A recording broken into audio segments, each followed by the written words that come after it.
এখন পর্যন্ত যে ইনভেস্ট করছি এগুলোর উপরে আপনাদেরকে একটু সম্মুখ ধারণা আমরা দিব। আমি লেফটেন্যান্ট কর্নেল মহসিন, আমি চট্টগ্রাম জলবদ্ধতা প্রকল্পের পরিচালক হিসেবে দায়িত্ব পালন করছি। আমার বাপাশে ইঞ্জিনিয়ার মাইনুদ্দিন সাহেব আছেন, উনি সিডিএর পক্ষ থেকে এই প্রকল্প পরিচালক, এবং আমাদের এই প্রকল্পকে সহায়তা করার জন্য একটা কনসালটেন্ট কোম্পানি আছে অলটেকের প্রতিনিধি হিসেবে আমাদের এখানে আছেন রিটায়ার্ড মেজর জিয়া স্যার।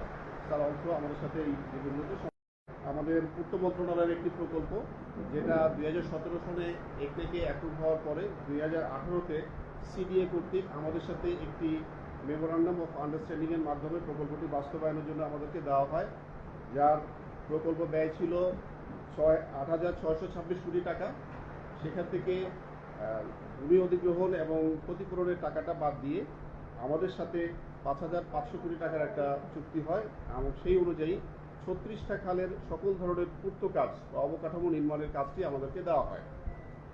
এই প্রকল্পের আওতায় 163 কিলোমিটার রিটেনিং ওয়াল ছিল, 115টি ব্রিজ কালভার্ট ছিল, 6টা রেগুলেটর ছিল, 21টি সিল ট্র্যাপ ছিল। নতুন আমরা সাইড ড্রেন নির্মাণ করার কথা 23 কিলোমিটার। স্থিতি যেই আমাদের ড্রেনগুলো আছে এগুলোকে সম্প্রসারণ একটা অংশ ছিল। এছাড়াও 32 কিলোমিটারের মতো নতুন সড়ক, যেটা আরসিসি রাস্তা এবং ফ্লেক্সিবল পেভমেন্ট আমরা যেটা পিচ ঢালাই রাস্তা বলি, এটা নির্মাণ করার কথা। আজকে পর্যন্ত আমাদের